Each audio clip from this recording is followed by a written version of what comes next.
we can even address nalento gender-based violence. You know, uba suku urape umama akho, suku rape umuntu omdala kuba ucinga uba ayiyo umama akho lowo. You know, you are raping your own mother. Okay? Apha simbona noMaria ebonisa amandla enimba angangxamileyo athi kuthi nokuba sele umntwana enze ubomi obungakanani na asuke unina kanye njengoThixo abone efanele. Apha the first point ubuntu esibubonayo apha ne apho khona kusithiwa umuntu lo unyana wakho lo lona umama wakho.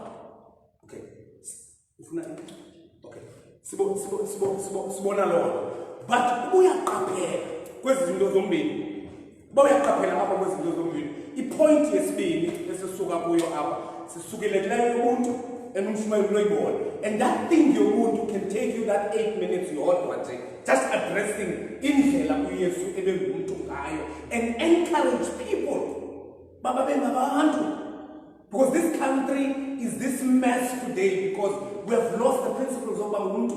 Asisebo bantu, asiboni bantu, asisebo bantu, and uYesu came to inject Ubuntu ebantwini. That's the point. Now, the second point azakuyo ngoku ilebese sayithetha inimba. I prefer now I wish ababhali abatolika isibhalo ngesixhosa bangatsho uba uThixo uthando, because eligama lothando liyeke liwike eligama. I wish bebethe uThixo unenimba, because inimba inguna phakathi. Nimba doesn't care kuba, because into eyenza uThixo alanda amanyukunyuku, alanda amaqheleni, izinto ezifana nathi ayinothando ngaphezu kwantoni kwenimba. Because inimba ithi ngoku umuntu enze ububi isuke inimba ibone okuhle. You know, because inimba luqhagamishelo lesibeleko kwakunye nalowo ubelekweyo. Because uThixo we are part of isibeleko. Khumbula uthini kuJeremiya, ndakwenza even before unyoko akwazi akubeleke mina ngokwami besendikubelekile. Meaning before singene esibelekweni somama besisesibelekweni sikaThixo. Besisesibelekweni sikaThixo. Abefundisi will tell you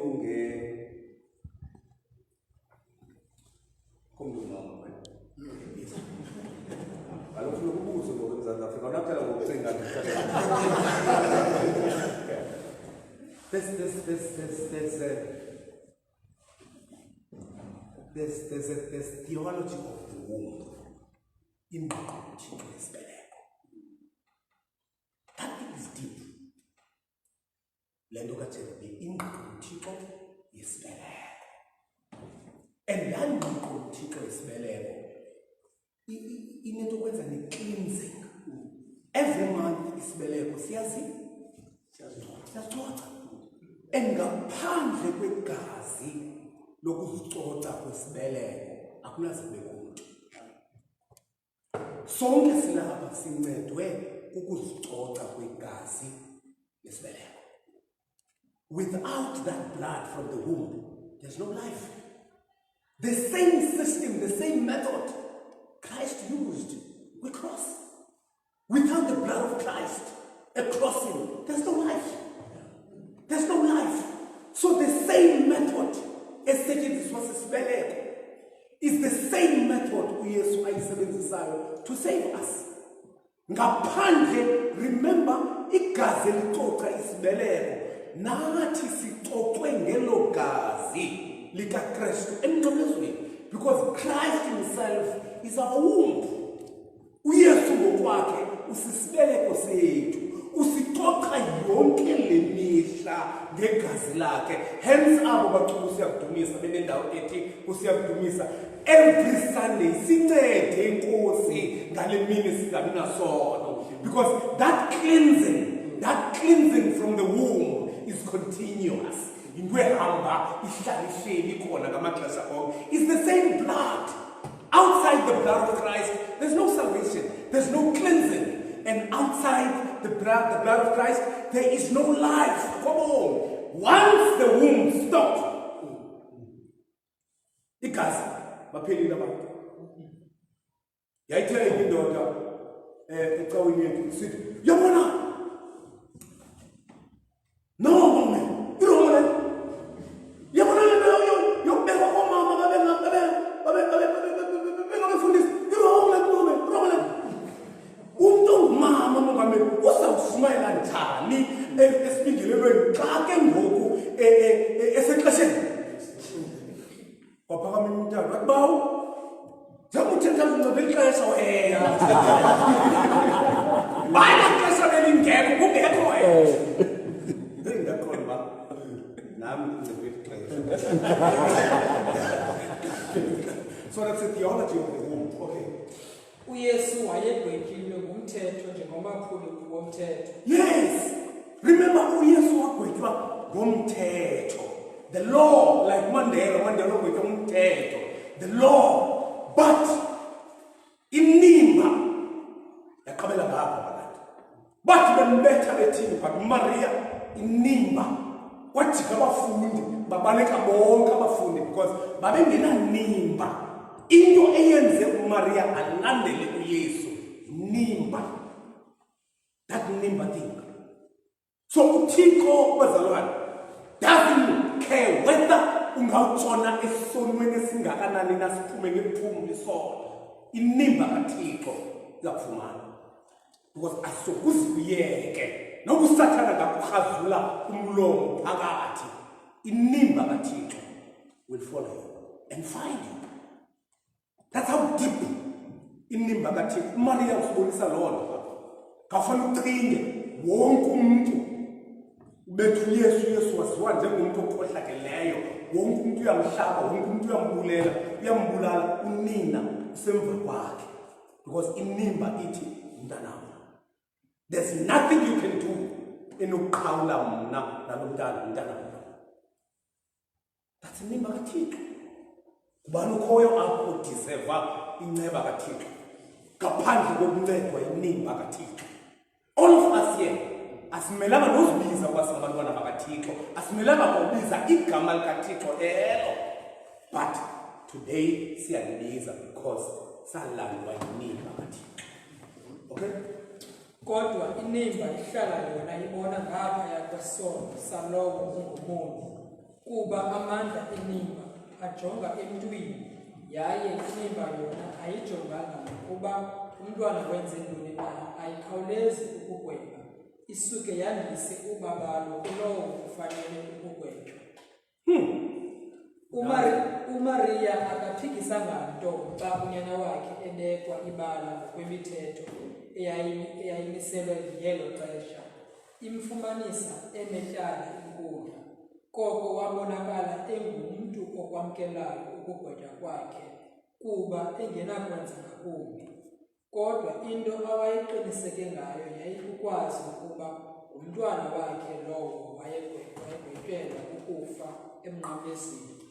Ityala likaYesu kukuthwala isono sehlabathi, hayi esakhe isono yena ngokokwakhe.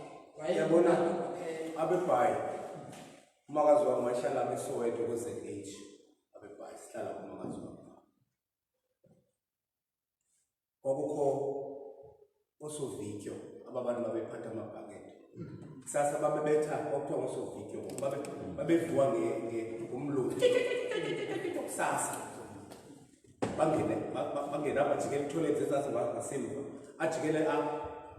Isimanga xa ijikela phaya ngemva eyothatha la toilet nina nivala umnyango vivuka ahambe la sovitywa libeka apha elanto agibisele lanto phaya agibisele lanto abendlini noyiso uyoyithatha la nto nina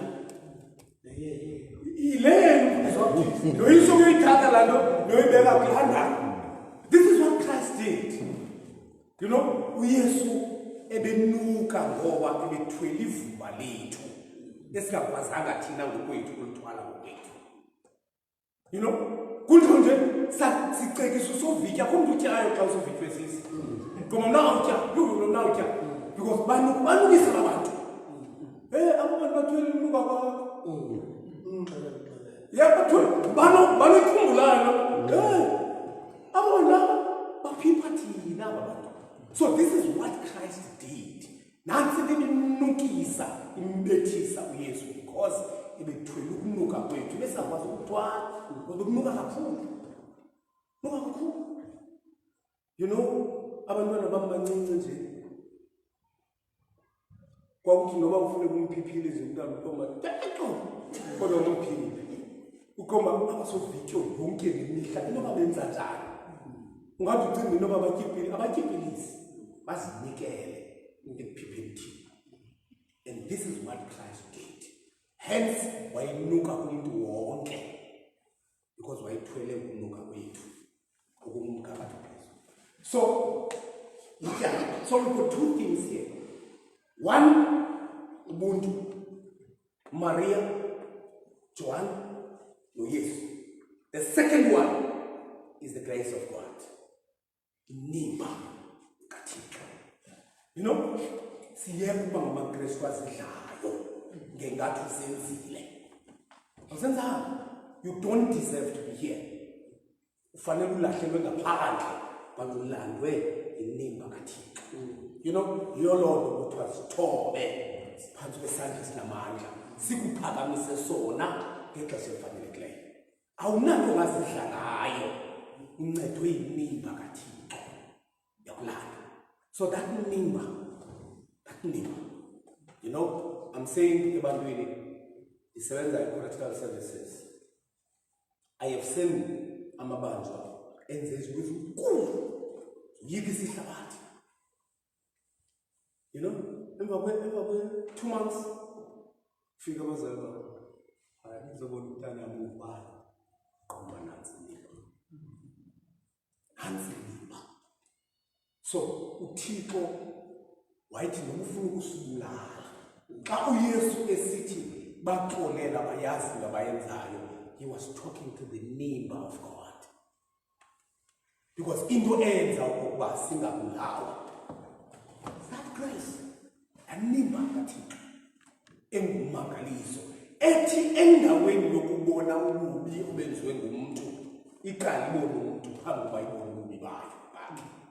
Ngoba thina mosibona ububi umuntu uyambona mosu njengamabanjwa la ngithetha ngasikhathi abafustara ukuthi ayisihlwengwisi umuntu simbiza thina ngentoni ngempazamo yakhe kodwa uThixo ubiza umuntu impazamo ilandele ngemva kwakhe. Apha sifundiswa nguMaria ukulandela emva kwabantwana bethu abagwetyelwa izenzo zabo kebona bethathwe nguSathane. Nangona owakhe unyana wayegwetyelwe ukufa ngokwemimiselo yemithetho eyayimgwebe njengonetyala yena engenatyala.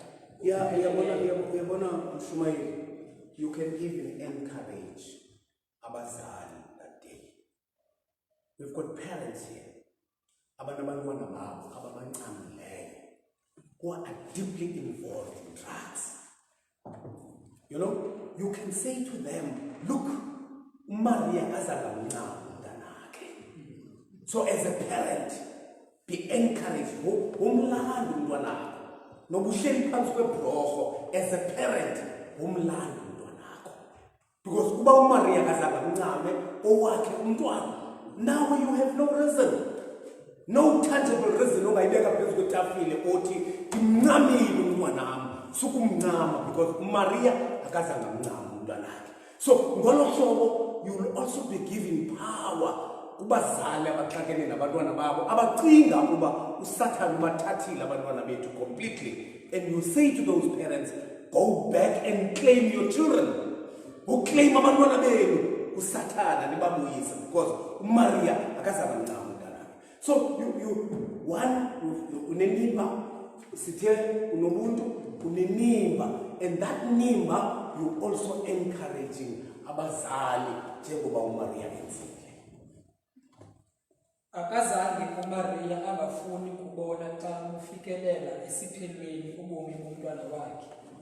Apha sibona uYesu ekunye noMaria kwakhona besimgqibele ekuqaleni komsebenzi wakhe uYesu eKana emtshatweni apho uMaria ebesithi esukuba esithi kwenzeni mhla kuphela isiselo somtshato.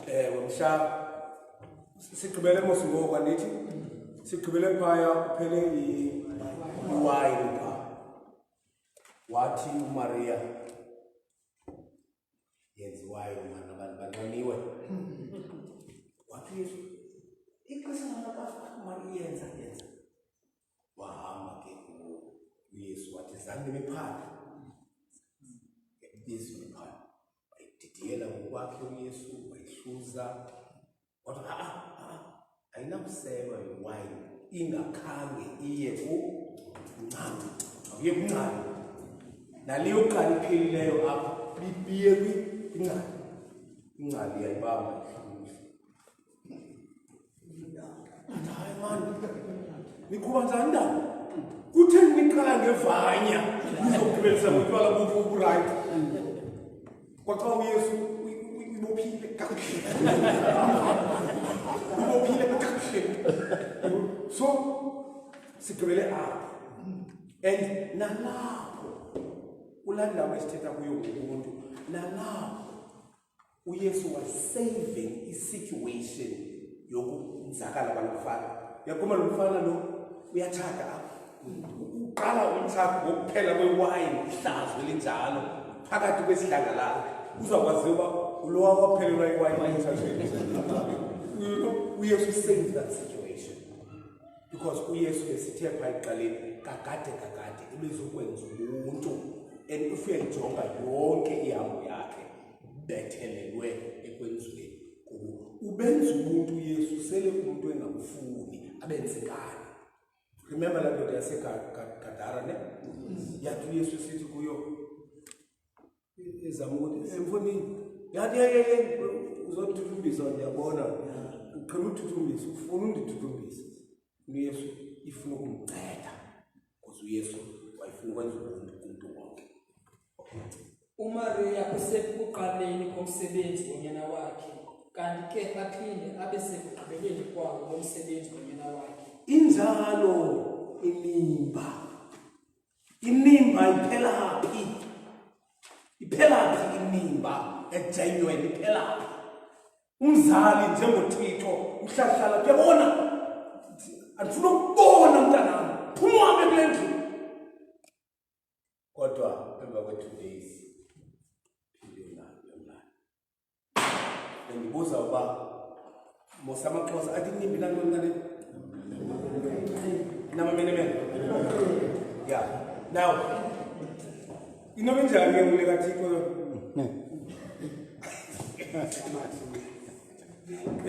Xa lithi inimba inamamenemene xa ifika apha kuThixo ifika ithini? Niyawika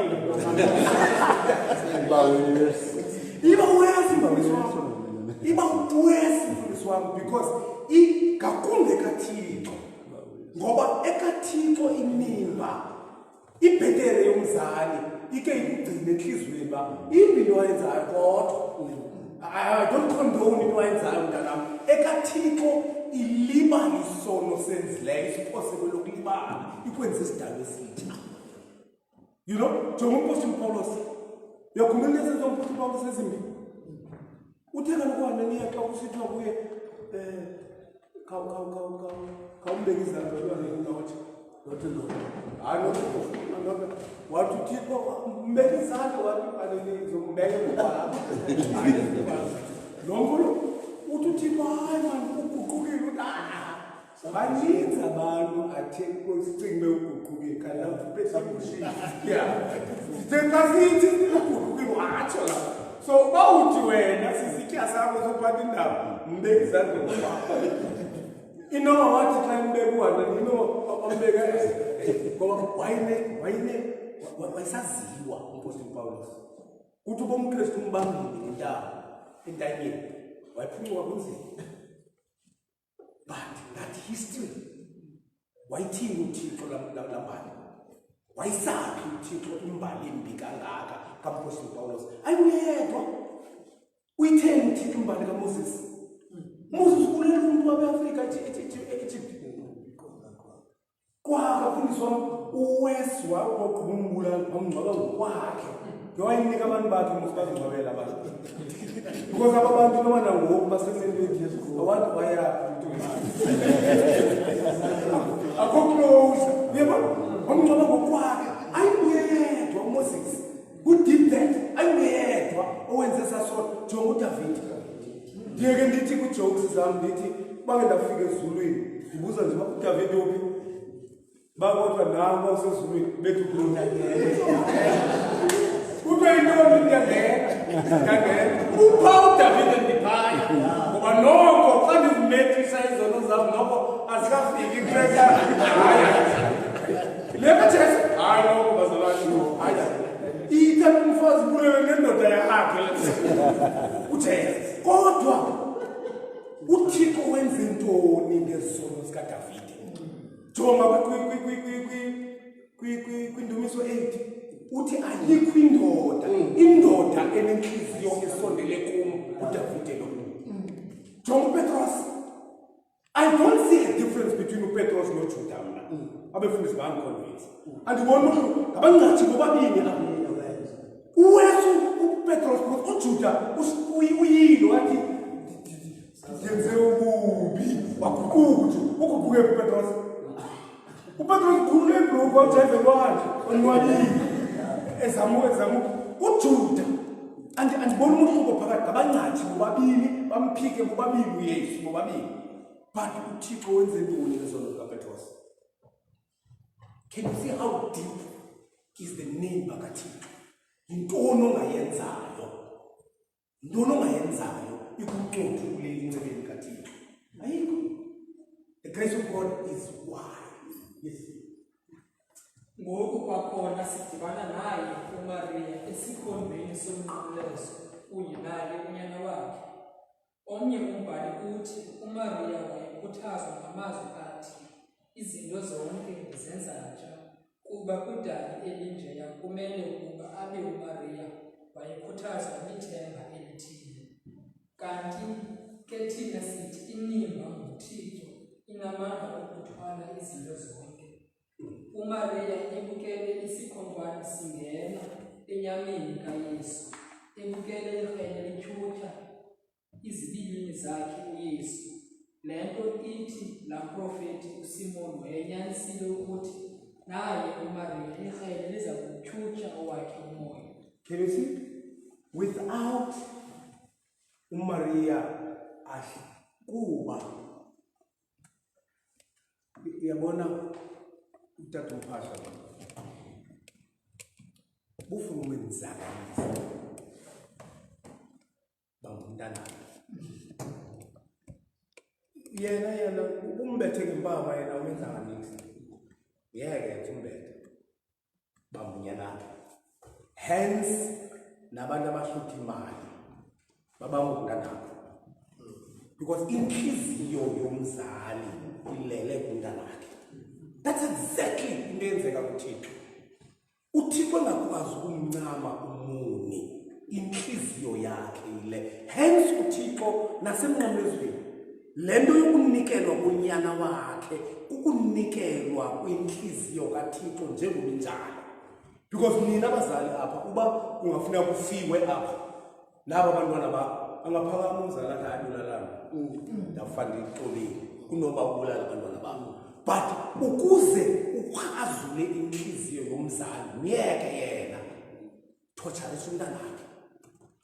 So inhliziyo kaThixo was tortured more than inhliziyo kaYesu ngoba when you torture hence uThixo ngakwazanga unyamezelwa no this is too much but uYesu yena wathi no we can still go on.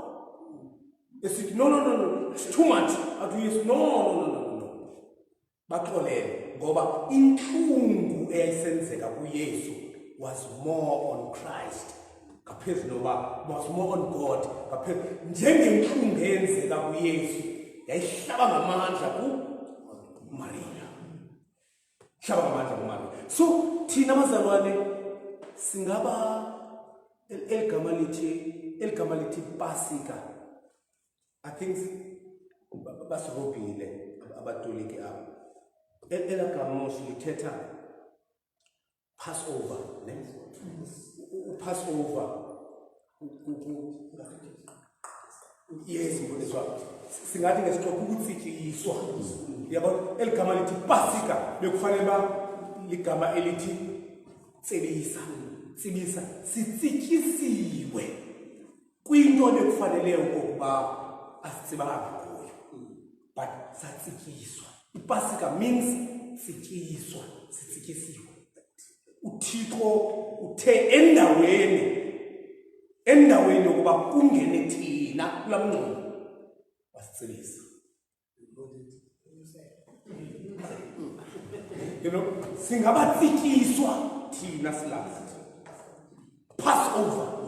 Sibangapha. Okay. Kuba noxa ikrele eli lalingena kuYesu kodwa lalingena kuMaria kunina kanti kwangexesha linye lalingena kuye uThixo kuba ukwenza buhlungu uyise kukwenza buhlungu unyana. Apha sixelelwa ukuba babe bani abantu basemnqamlezweni endicinga ukuba babexhase yena uMaria unina kaYesu uYohane laa mfundi uYesu ebemthanda uMaria inkosikazi kaMzabane uKleopa kunye noMaria ngaseMagadala. Okay. Masiye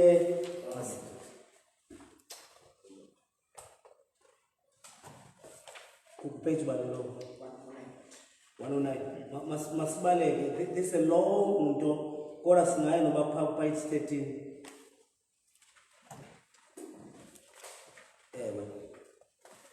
Base page 12 ukuba akasincami thina boni. Ukuba uThixo akasincami thina boni bakhe ukuba uthando lwakhe kuthi akukho nasinye isono esinamandla okulisusa nathi simele ukuba uthando lwethu lube njalo kubantwana bethu. Yes. Remember, this is about family. Siyabana apha nguMaria nomzalwane wakhe amthandayo uJohane nonina. This is a family matter. So xa uyishumayela mhlawumbi try and put this in family context and address only the family. It's important. It's important that as parents singabathengisa abantwana bethu.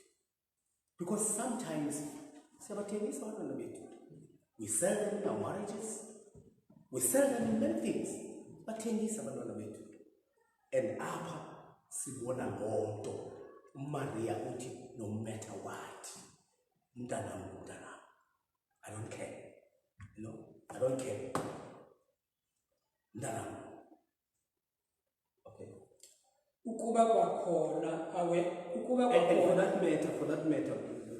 for that matter, siyaphazama kuba sicinga ibandla lingakhiwa zintsapho ezizinqeba. Remember, intsapho zenza ibandla. Yes, if unentsapho ezizinqeba uzaba nebandla elina. Indoda exabene nomkayo elala kule room umkayo elala kule room ibe kulapho uthi nalapho uzaba yeah uzavunqasha kolwimi lwayo uva elwimi leblade yaba uzavunqasha kolwimi lwayo ba umsindo walo wentshumayelo ilwimi layo leblade ngoba inkonzo konakele nje. So awukwazi ukumilisa icawa imenqi uyimilisa ngamadoda namakhosikazi azinqeba. No, those people are forming the church. So uzakwenza kanjani? Yabo? So le nkonzo mna ndiyazi abefundisi bayithetha le nto, mna zange ndifunde ngankonzo zasemakhaya, but ke ndive napha endlini kuthiwa ikhona inkonzo esekamireni pha. Ke ndive kwabanye emakhaya kuthiwa ikhona loo nkonzo. Andiyazi hayi ndiyifundele ke. Nantlamba abefundisi bayayazi. Awuyazi Oni ngani khona inkonzo pha. Siva kuni mhloba siyazi. Ndiyazi. Hayi manje siphande le nkonzo. So asizokwazi ukwakha amabandla ethu aqhekeka yonke le mihla. Aqhekeka sisonke silapha ebandleni. Siyashumayela nje sisonke azingceba apha under one roof. Is it not because silibandla siyekile ukucinga nokukhuthaza imvisiswano kwintsapho? And mhlawumbe Yesu is emphasizing that. But family matters are important. The church should encourage imvisiswano ngoba uba amakhaya mabi inene. Yofika abadala apho xa ezawushumayela imane evuma ingoma ethi imfazwe ezweni thena umzalwane mane lebephuma uvuka ngale ngoma imfazwe kanti kunemfazwe ehlele enhliziyweni. Ukuba kwakhona awekho amandla esono angakwaziyo ukusithatha asibeke apho inceba kaThixo ingenakusifumana khona, nathi masitsho ukuba ayikho into uSathana angayenzayo ebantwaneni bethu ukuze thina siyeke ukuba ngabazali kubo. Yes. Siyabona mzala, let's encourage our families. Namhlanje half of this church, if not more than that, abazali abalapha bahlutshwa ngabantwana babo. Abantwana bathenga drugs, so many things, but we need to give them power. But hey, if ayikho into enokusuhlula inceba kaThixo, mayingabikho into enokwenza ukuba uyeke ukuba ngumzali ebantwaneni bakho. Umama wami ufika eCape Town, abantwana bami bancinci nje pha. Athi omnye, makhulu, usathukile? But mama, namsobe ndiyeke uthukile. Awukho andibe ndiyeke uthukile. Awuthukilwa ke apha. Uthukilwa phaya kwakho. Ebhaya uthukilwa apha. Uthi mama sodiyeke uthukile mntana. Awuthukila de liyofa ngo. So xa ungumzali awuyeki uthukila. Awuthini ngoba uSathane emquthile umntwana wakho. Ufuna uba noxolo enhliziyweni yakho umntwana wakhe ethathwe drugs. You go and fight. You fight until the end. Maria wabhubhe apho Yesu Maria washiyeka emnqamlezweni ebambe isikolo somnqamlezo. That's what you should do as a parent. Even amadoda namakhosikazi awincame indlu yakho.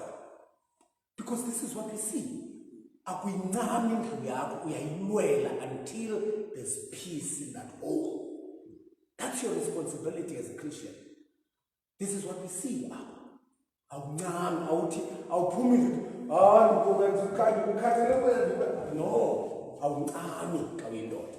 You make sure awuncame xa uyinkosikazi uyaqiniseka uba ikhaya lakho there's peace in that house. There's peace in that house. Kwenzela uba naloo nkonzo engayazi uba inkonzo ithini. uYesu akazange amlibale uMaria unina wakhe ngethuba lentlungu esekufeni, kuba naye uMaria ukuba kwakufeni. Yes, exactly. uYesu zange amlibale uMaria even sebheke ekufeni. This is and as I from this would have to assist me. Ukhona verse ethi indoda yakumshiya unina noyise namathele kumfazi. Inzima la verse ne? Andiyazi khona ke inzima iyandizimela ngoba ndinombuzo othi kukho kwa ivesi pha ethi beka uyihlo kwenyoko. Now ndimngaka umzali wami una 89, utata mhlawumbi una 90. Itshata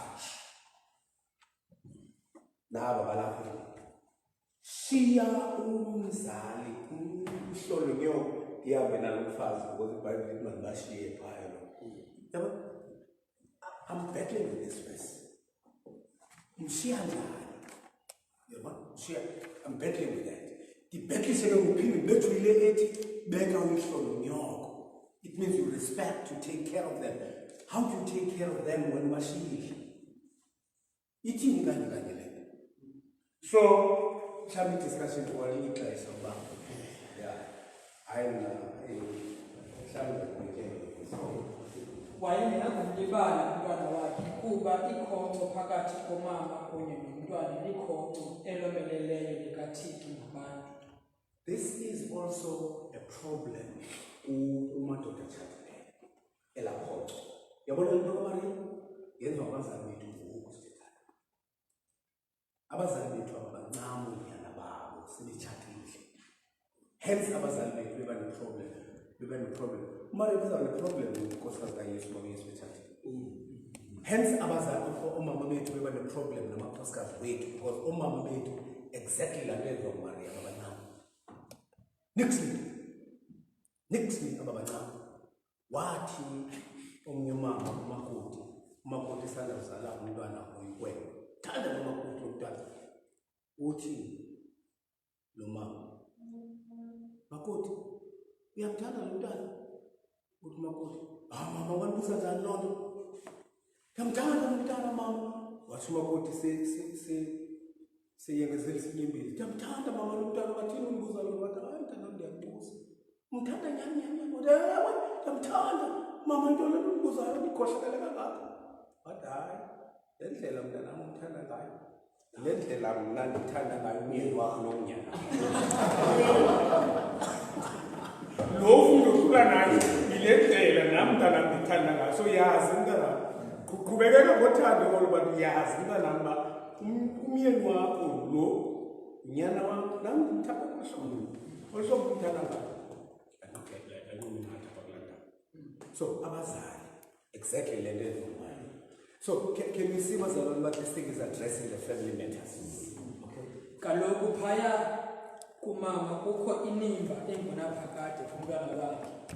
Umalusi olungileyo nokuba yena sele elimele njengokuba kunjalo kuYesu, kodwa umsebenzi wakhe wokuba ngumalusi wezimvu awuna. Okay, thank you very much. Umzuzu, if there's questions or discussions, sizofakakelwa almost. Sidlule 5 minutes question. Yes.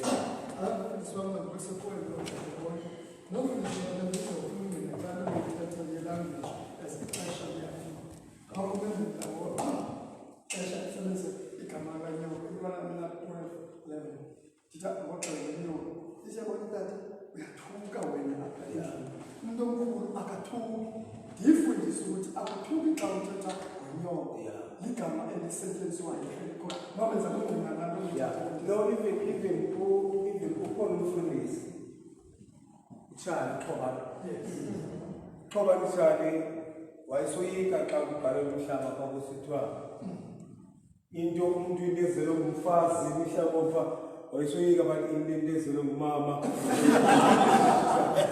Uyika ukuthi mfazi ngoba nyani ngokwethu inkcubeko umfana omncinci khona mna ndiyatsho njalo umfana omncinci utsho njalo mfazi. So la usoyikeka elagama lithi so kunjalo. Ukhona i-comment kule ndawo kwilizwi bawo kusifaka. Sorry man, ndicela uxolo ukufika Nkosi manje sibulela ukukhona. Yes, udumise hayi edolweni church kwaZakhele. Mfundisi, bendinakho izama loyiphendula nale yokugqibela. Uthi siyibekele olunye usuku. Kodwa bendinakho uyiphendula ngokukhawuleza. Ngiyabamba. Ndishiya uMamqomo ngoku. Mamqomo ezimekwakhe. Nditsalwa yimimba. Umampondo usedorangeni. Mama mna 84. Bayibelapha elokishini bekuzawuthi umama uphefumla ngemibhobho. Ndiyakuye nditsalwa yinto ndishiya umfazi. I'm interrogating nam le nto uthi masishiyile. I'm with you. Nditsalwa yinimba.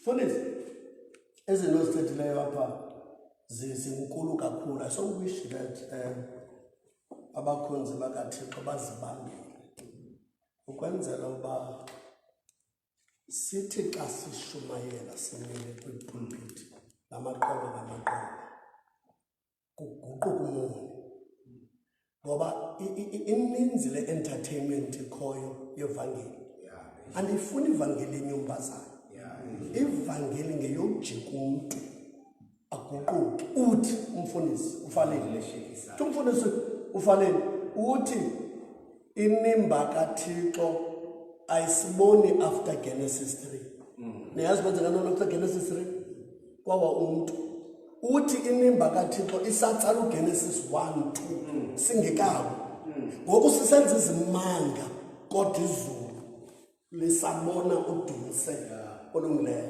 iyibona inimba Fundisi undigqiba ngoku uthi apho umnqwelo wezulu uYesu uyabona le ndawo abiqala khona ithi phaa kulaa ndawo uyifunda kule mzalwana wam ithi laa nto uYesu ngoko akumbona unina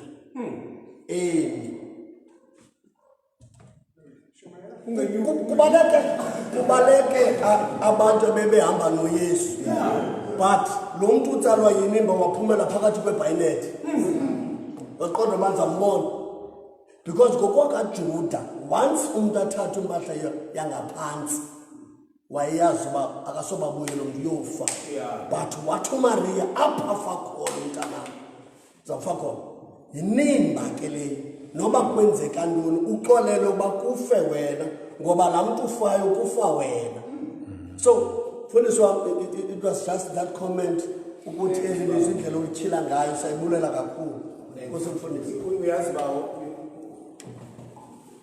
you reminded me of another point kule nto yokwambaza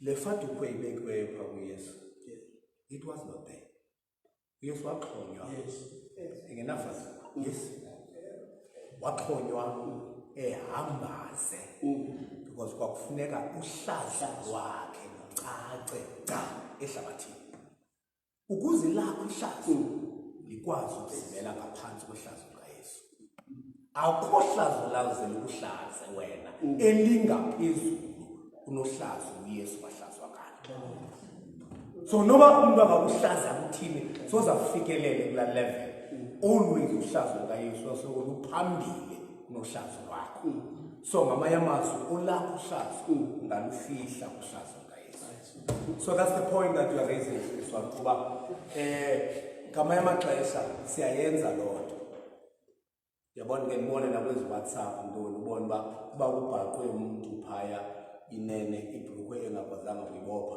ubomba sihambisa loo nto to a point uba lo muntu makade azibulale you know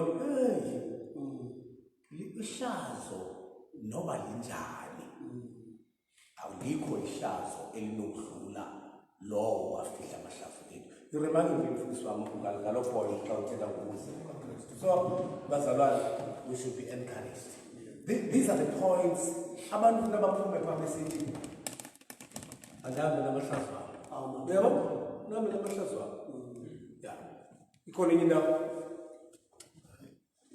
elesibini sabethele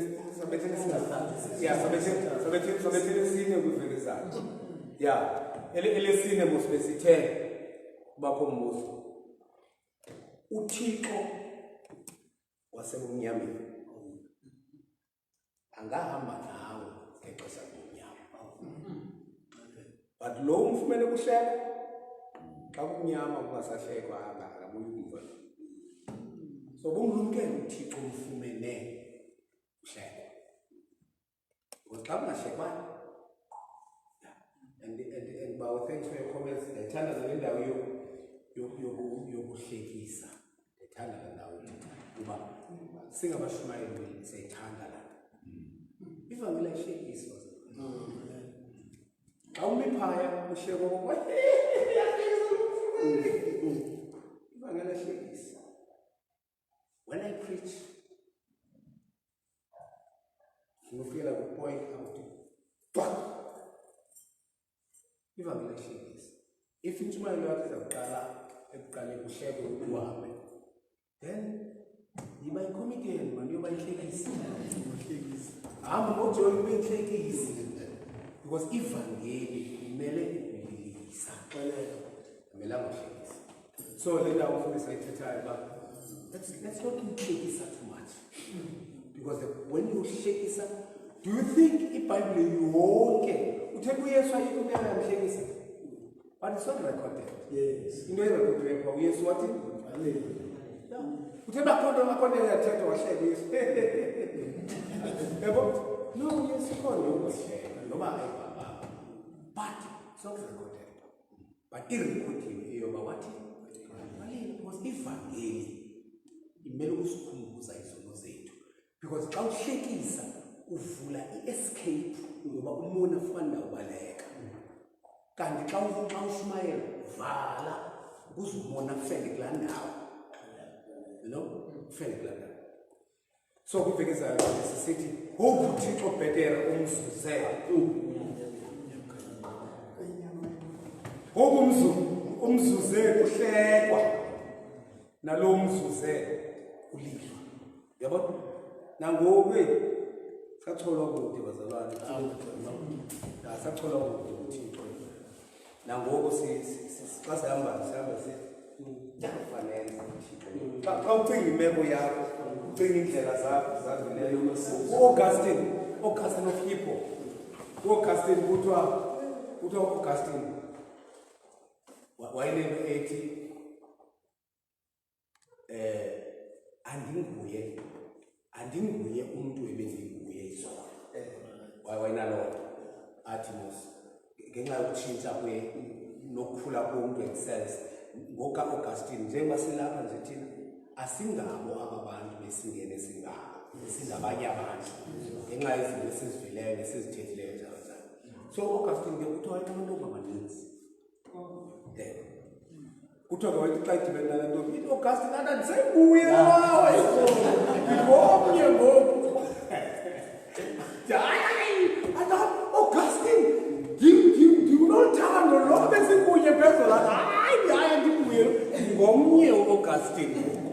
So wayeshumayeza into yokuba ikhona into ethi kuye which is I think uthatha kuye uHeraclitus uthi you can't cross the same river twice, you know, and this is what abashumayeli should do.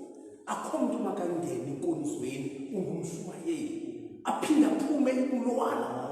Hayi bazalwana, hayi yeke le nto eshumayela bhetele, yeke wonke umuntu makaphume apha, makaphume sithi andinguye lo wami ndingene ndinguye. So that's it. Ikhona enye into siye uba ukumbuza ikhona into kawusibhalele. Bawumele basenamandla siyabulela awanguvizwi lakho siyazi ubuthembekile ngamaxesha onke naba ke Nkosi abantwana bakho awunkosi ubathathe kude asazi apho bathathe khona kodwa siyathemba inimba yakho Nkosi barholile nasi isicaka sakho Nkosi esimane sisithisa singasiboni emoyeni sisityise sisijongile kume mntu akaFaleni kwintaba zaziyo nangazaziyo siyazi uba wena Nkosi usihleli kusecaleni kwethu. Sibulela Nkosi ngale mfundiso hamba nathi ke Nkosi ucambalale kule ndlela kwezi nqwelo sifike siphephile ngoYesu Kristu Nkosi yethu, amen. Masahlukaneni ngoxolo. Bakade nicele mna bakhonzi.